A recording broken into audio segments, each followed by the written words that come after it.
산에 오면 굉장히 일단 자연의 소리로 가득 차고 조용하거든요. 저도 그렇고 많은 사람들이 산을 통해서 많은 에너지를 얻고 또 다시 일상으로 돌아갔을 때 리프레시하는 그런 것들을 많이 얻어가는 것 같아요. 어느 날부터는 이런 아름다운 풍경 속에 정말 이질적인 하나의 모습이 눈에 들어오더라고요. 우리 인간들이 버린 쓰레기들. 제가 좋아하는 산을 즐기기만 하는 게 아니라 계속 즐기려면 제가 지켜야 하는 부분이 있으니까 나라도 조금 무언가를 해보자. 그리고 마음이 맞는 사람들이랑 같이 한 번에 변화시킬 수는 없을지라도 뭔가 우리가 계속 할 수 있는 일들을 해보자라고 했던 게 클린 하이킹이었던 것 같아요. 결국에는 사람들이 쉽게 사용했다가 내가 즐기고 맛보고 그냥 쉽게 편하게 사용하고 버려지는 것들이 가장 불편하기도 하고 우리가 심각하다고 생각하는 부분인 것 같아요. 쓰레기들을 보면 화가 나기도 하지만 또 이게 혼자 줍는 게 아니라 같이 줍다 보면 되게 재밌는 부분이 정말 오래된 막 50년도 더 된 쓰레기들을 발굴을 할 때가 있거든요. 2001년! 2001년! 우리가 태어난 연도보다 더 오래된 것들도 있고 이러다 보니까 같이 줍다 보면 더 그런 특이한 쓰레기, 재밌는 쓰레기를 찾으려고 게임처럼 막 하게 돼요. 자주 산을 찾고 자연을 찾고 즐기는 것도 중요하지만 조금 더 산을 사랑할 수 있는 쉬운 실천법들이 있거든요.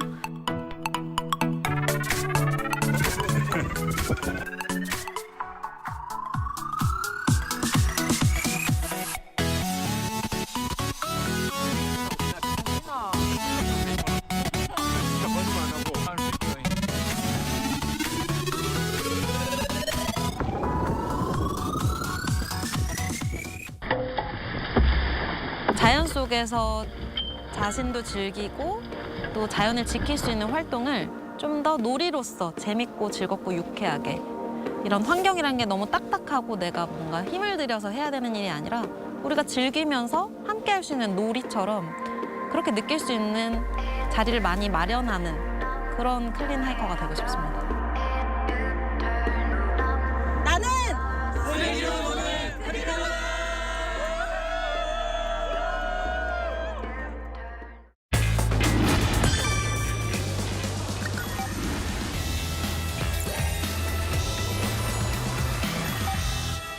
Curious about what's special about K-content?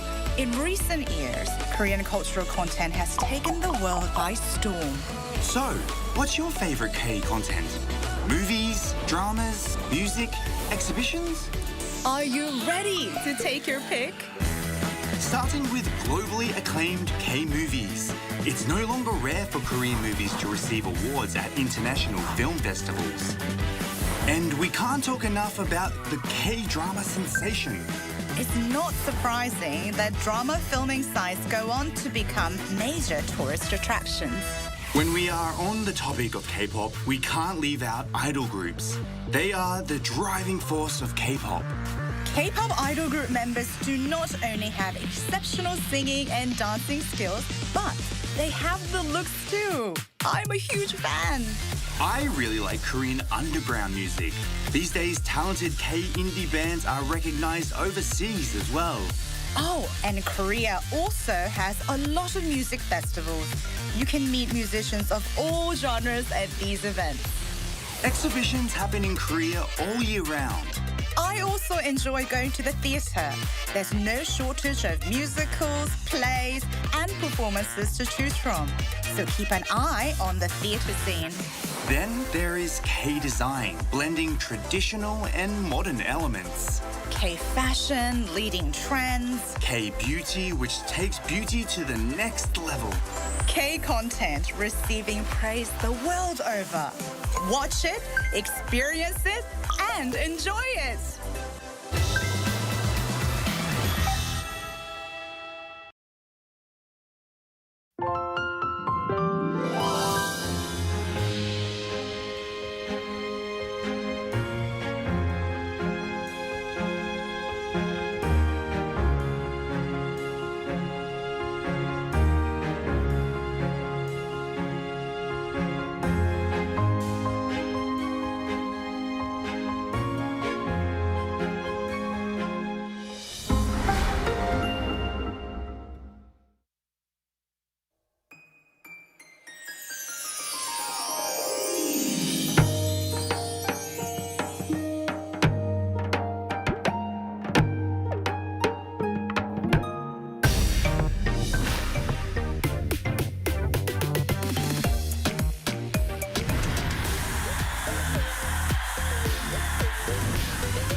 안녕하세요. Riding on the Korean wave. Welcome to a brand new week on The Culture Wave. I'm Kwon So-hwa in Seoul. Explore with us Korea's culture from all aspects and stay up to date with K-entertainment, K-people, K-food, K-everything.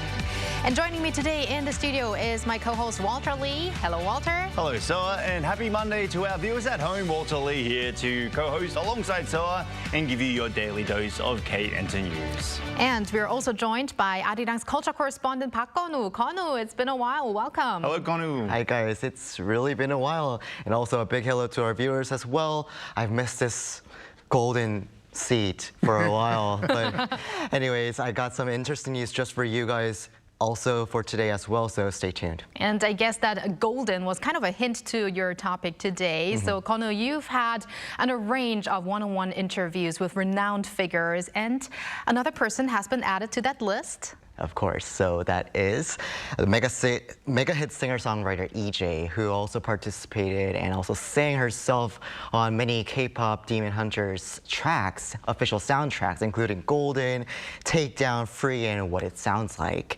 And during her visit to Korea last week, we talked about the stories behind her chart-topping single Golden, challenges she's faced and had to overcome, and even her next big goals.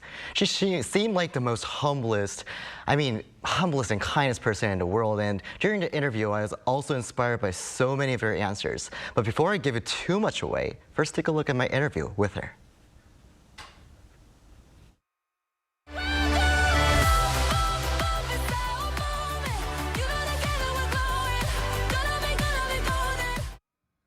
Up, up, up, Ejae goes, breaking records by topping the Billboard Hot 100 for 8 straight weeks. When Golden first hit #1, she says there was one person she couldn't stop thinking about. The first thing I thought of was 11, 12-year-old Ejae working her butt off in the studio at SM. And it was, a little message to her if it reached, that you did so good. For more than 2 decades, she's faced her share of hardships, especially during her 10+ years as a K-pop trainee. Though she failed to debut as an idol back then, she says every moment happened for a reason. I never, ever thought I'd be a songwriter in my life. That was never in my wish list. It just kind of organically happened when, after I came out of SM, I didn't know what I was supposed to do. She spent long hours working alone, training herself to be better at songwriting. Then came the pandemic. When that happened, we had to stay home. So it was hard, but it was honestly, in a way, amazing. It was a great experience because that's when I actually learned how to teach myself how to record. And a lot of songwriters don't really know how to record themselves or mix. Through lessons learned from hard times, she joined the K-pop Demon Hunters team and helped spark a global phenomenon. As excitement builds for a possible sequel, Ejae told us about her creative ideas without hesitation. 트로트, literally. That would be amazing. So we'd love to explore the 판소리 아리랑 world. And with the soundtrack's success, Golden was submitted in multiple categories for next year's Grammy Awards, boosting her chances for a win. Winning a Grammy Award is truly something I wish I saw a fellow Korean American woman, Asian American woman in the industry to win. It would open doors for so many people. After all these achievements, she reflects on what her younger self might say to her today. What do you think 11-year-old Ejae would tell you, seeing you now in one of your most golden moments of your life? Oh my God, that's another emotional question. I think she'd just be thank you. At the same time, she admits feeling pressure as expectations on her are so high. Be like water. And I love that saying. That's kind of the concept of whatever comes your way, even if there's a lot of pressure, just do your best. Do whatever you can and 최선을 다해. She also offered a heartfelt message to anyone chasing their dreams. If my story helps, please work hard, be resilient, be kind to yourself, and also be kind to others. Everyone needs a little bit of kindness. With that mindset, Ejae says she's working on her next steps, getting better at songwriting and exploring who she is as an artist, poised to shine golden as she was born to be. Ejae is such an inspirational person. I've become a huge fan of hers, and now especially after your interview, Konwoo. Yeah, that was the same thing for me. Yes, I definitely agree with you. So she is definitely one of the most inspirational people of 2025, in my opinion. But she's also wrote a lot of other K-pop songs, is that correct? Yes, a bunch. I mean, she's written scores of K-pop hits, including, you know, It Got Me Feeling Like a Psycho by Red Velvet. Oh, slightly different melody from what I remember. A lower key. You know? And then also like Armageddon and Drama by aespa and plenty more. And I just named a few, but honestly those were like one of my favorites hits of those each of those artists. And naturally I was curious how she comes up with so many great ideas. She's well known to have gotten inspiration for the highlight melodies of Golden on her way to the dentist. And I asked her for any other random moments when inspiration just strikes. Drama, I was watching TikTok and I saw this fabulous drag queen and she kept saying like, am I the drama? I'm not the drama, am I? Maybe I am the drama. And I love that saying. And so that's kind of where I got the inspiration for that song. Very interesting. I really can't wait to hear more of her songs. And I actually got a kind of hint from one of her posts on her social media that showed a part of her journal about one of her future plans. And you're going to tell us the details. It's great news I've got you here. So first of all, she's releasing her very first solo single called In Another World on the 24th. And she explains it as a very peaceful and calm song, something that you'll be listening during your nighttime walk. And she's been keeping that to herself for quite a while, and she's releasing it now very soon. And I'm sure many of you guys are wondering what it'll sound like. So I've brought a very short, exclusive spoiler. So those who miss it might regret it. So listen carefully. Here we go. But can you also give us a little exclusive spoiler, like a little hum or something? Da-da-da-da. That's it. So I'm probably sure this will be a very epic thing after she releases her song. And anyways, aside from that, she also shared her desire to collaborate with global artists, including BTS, especially the member Jungkook, and also Dua Lipa and Sabrina Carpenter as well. So, but when she says collaboration with pop artists, she means adding a touch of Korean style to the mix. So that's definitely an intriguing project we should look forward to, since she also said she has lots and lots of music that's unrevealed yet. I can't wait for all of that to come out. And thank you very much, Konwoo, for that coverage, and hope to see you again soon. Thank you, Konwoo. See you.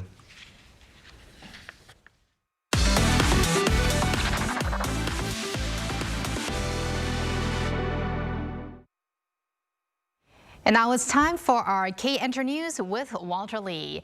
Walter, starting off with some news about Stray Kids. Yes, indeed. So on Saturday and Sunday, Stray Kids celebrated the conclusion to their world tour, Dominate, with their Korean fans through their encore concert, Dominate Celebrate, held in Incheon. Now, over 11 months, Stray Kids have performed 54 shows across 34 cities worldwide, making it the group's largest tour to date. Now, during the tour, the group also released their studio album Karma, which topped the Billboard 200, making their 7th consecutive #1 entry on the main albums chart. However, there is more album news to come. Now, at the end of Sunday's concert, a teaser trailer was shown announcing the group's upcoming album, which is set to be released on November 21st. And Walter, next up, we have some super news to share. Indeed we do. So legendary boy group Super Junior have just wrapped up the Latin American leg of their 20th World Tour, Super Show 10, which began in Seoul in August. Now, in Latin America, the shows were held in Mexico City, Monterrey, Lima, and also Santiago. Now, no strangers to Latin America, Super Junior made headlines in 2013 with Super Show 5, which was the largest tour of Latin America by a Korean artist at that time. Now, for the Latin American concerts, Super Junior curated a special set list tailored to local fans, featuring songs such as Lo Siento, which made them the first Korean artist to enter the Billboard's Latin charts.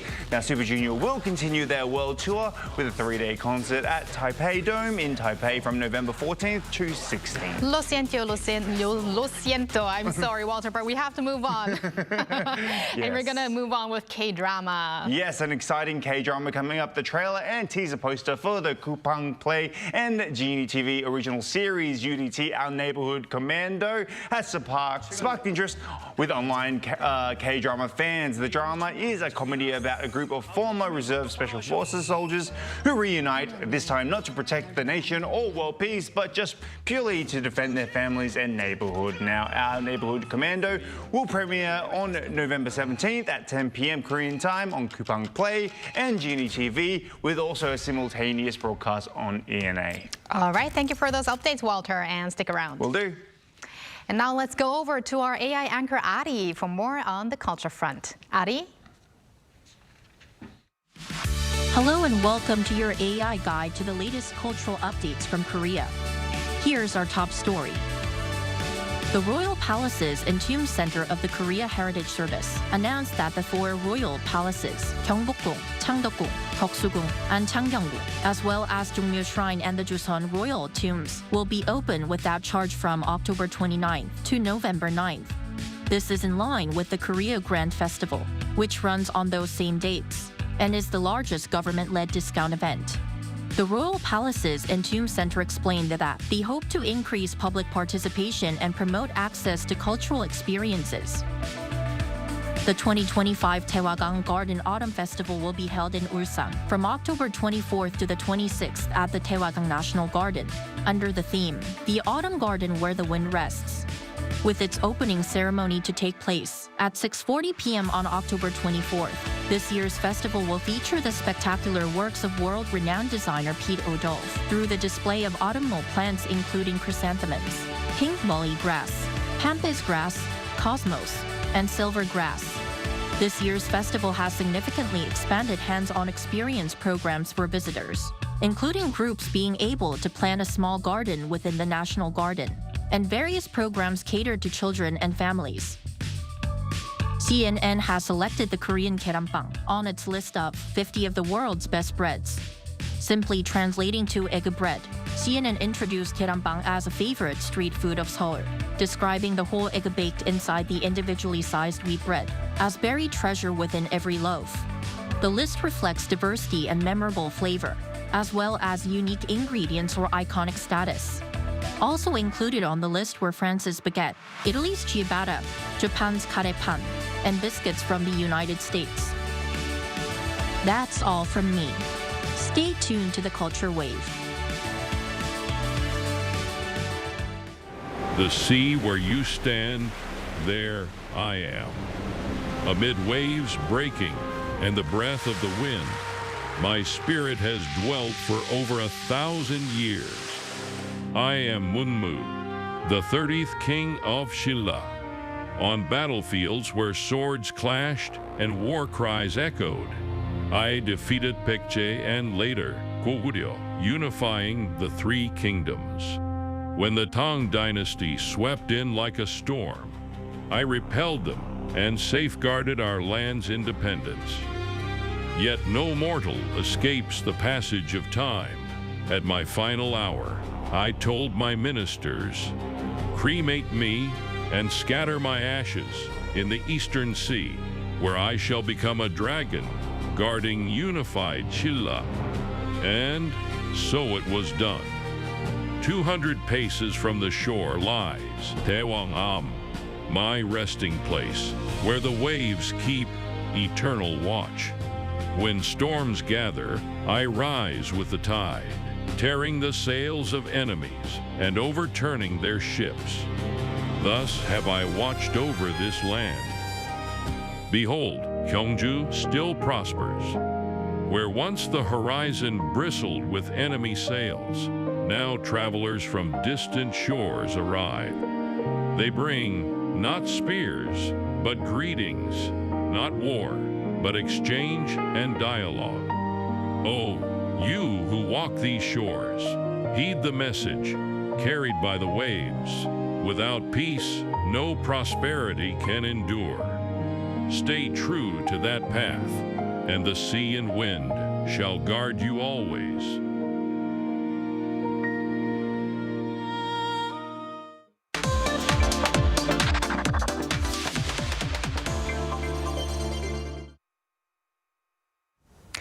Jib means home.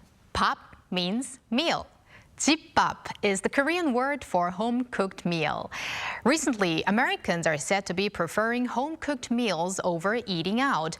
And with the already growing interest in K-food, this trend is expected to present new opportunities for the Korean food market. Let's talk more about this with Robert Gu, a specialist in food studies and Korean-American studies. Welcome, Mr. Gu. Welcome, Mr. Gu. Thank you. Good to be here. So we did talk to you over the line online before, but now we're having you here in person. So great to meet you here in the studio. So first and foremost, could you tell us maybe what's the recent jibbap you had recently? Myself? Oh, let's see. The last meal I cooked before coming to Korea last week, I think I cooked some chicken with cilantro. It's a Middle Eastern dish with some green olives. It's like a tagine with some basmati rice. And what maybe some other home-style cooked foods that you ate here after coming to Korea recently? You know, since arriving in Korea, I've not had the opportunity to have any home-cooked meals because all my friends and colleagues tend to want to take me out to places that that they enjoy, new places. There's so many amazing restaurants in Seoul, so I've been mostly eating out. Okay, but you know that there are also many restaurants that actually have jibbap. So you go to a restaurant but eat kind of home-style food. Yes. Yeah. Last night I went to have some galbitang. Not galbitang. I'm sorry. Gamjatang. Okay. Which was sort of a very home-style restaurant. Okay. Especially in the countryside, sometimes you go to what looks like a person's house, and it's a restaurant actually, and it turns out just to be sort of more home family-style meals, but it's actually a restaurant. But Mr. Gu, how would you compare the differences between, let's say, home-cooked meals in, let's say, the US or California and in Korea? Yeah, that's a hard question only because in the United States is such a large country with so many different types of people, different backgrounds, and different states and cities, and I'm sure similar to Korea. But generally, I think recently, because of the prices of groceries becoming so expensive, I think people are even thinking second thoughts about maybe does it save money to cook at home? But when they do, in terms of Korean food, the options available for a home cook to cook Korean food now is greater than ever. So that's been very exciting. The H-Marts are opening up in many big cities. So a lot of opportunities for American home cooks to, I think, experiment if they haven't before with Korean food. Right, and H-Mart, of course, referring to Korean grocery store, the big ones. And recently, so do you see that preference actually for cooking at home over eating out in the U.S.? Do you see that happening around you? I think people always want to eat at home, but it's never that practical oftentimes because people have busy lives. They have to work, they have to take care of kids. And then cooking can be very time-consuming. Also, cleaning after is time-consuming. And so I think a lot of people tend to be eating out. But when they cook at home, because, once again, talking about Korean food, because there are now so many products that are sort of semi-cooked, that all you have to do is heat it up, or you just include it in a simple meal at home. So I think you have all different types of approach to preparing a home meal. Let's stay on that subject of those home meals or the ones that you put in the microwave, quickly heat it up. Frozen kimbap has been a big thing these days. Have you seen, obviously, the growing interest in Korean meal kits, frozen food, sauces, etc.? Have you seen actually yourself when you go to the grocery stores or just, maybe amongst your friends as well? Oh, absolutely. I think more so than people cooking Korean food, non-Korean, say, cooking Korean food at home, by scratch, I think most are cooking using these sort of semi-prepared products. So CJ Foods and Bibigo is one example of a company whose products now appear throughout the country nationally, even in stores that you may not think make sense. So not make sense, even smaller markets. Yeah. And so in small rural areas where my mother lives in the state of Georgia, I went to visit her, and in the local grocery store, there were Bibigo products. And of course, in Los Angeles, it's just everywhere. Right. Oh, sure. Yeah. Okay, and you know, I really like it how in Korea, when you have those meal kits, they have those levels, level 1, 2, or 3, depending on how hard it is to cook or how easy it is to cook those meal kits. Do they have the same categories or descriptions in the U.S.? I was just wondering. I think they're starting to, but it's not that detailed just yet. But it's a matter of time, I think, because it seems a lot of the trends that are established here in South Korea, eventually, if it becomes popular enough, comes over to the U.S. And that'll make it even more easier and more approachable to cook these Korean foods. And also speaking about trends, many people learn about Korean food and Korean recipes through social media these days. So could you tell us a little bit about those kind of contents? Yeah, I mean, I personally learned how to cook Korean food because I cooked all my life, not all my life, most of my life, but I rarely cooked Korean until recently, until the time of COVID, actually. When COVID happened, I started to watch Baek Jong-won on YouTube. And so I cooked about 20 of his recipes, and I learned how to cook Korean through him. But now what I'm sensing is TikTok is the most powerful social medium for people who want to, younger people, I think, who want to learn to cook various foods. And I'm seeing so much K content, K foods appearing on TikTok more than ever. And those TikTok oftentimes feature shorter clips of how to prepare, which I think appeals to younger folks more. But it's amazing the variety of the types of Korean food that is depicted or that is represented. It's both on the one end, hanshik, and the other end, punchik, you know, things like, you know, ramen and corn dogs and so forth. So you have the whole spectrum, I think, right now being very much becoming popular in the U.S. I love to save those videos of those 1-minute recipes. It looks like it takes a minute, but actually it doesn't really take a minute. A long time. Especially with certain Korean foods as well. And I know that, well, food is universal, right? It doesn't bound by language. It bounds, you know, just by looking at something. And the TikTok videos are very, very common these days. And they, you know, everyone loves to use them as their recipe book now. So it's great. But let's keep to the subject of, let's say, trends. Or maybe you saw just before that we were talking a little bit about K-pop Demon Hunters, all right? So there's other challenges that have been sort of spawning from K-pop Demon Hunters, one including the, it's called the Kimbap One Shot Challenge or something, and has gone viral due to the movie itself.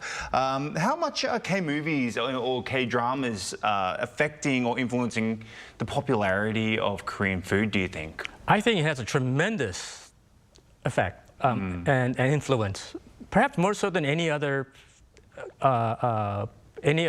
factor, because for the past, I would say, 10 years, especially, and more recently with Netflix, providing so much K content. There are so many programs on Netflix that's K food themed. Not only documentaries. There's a whole Rhapsody series and Nation of series that feature all kinds of Korean foods. But there's also now Korean dramas and competition shows. So I would say in the past couple of years, certainly Culinary Class Wars was a viral runaway hit among many people in the US.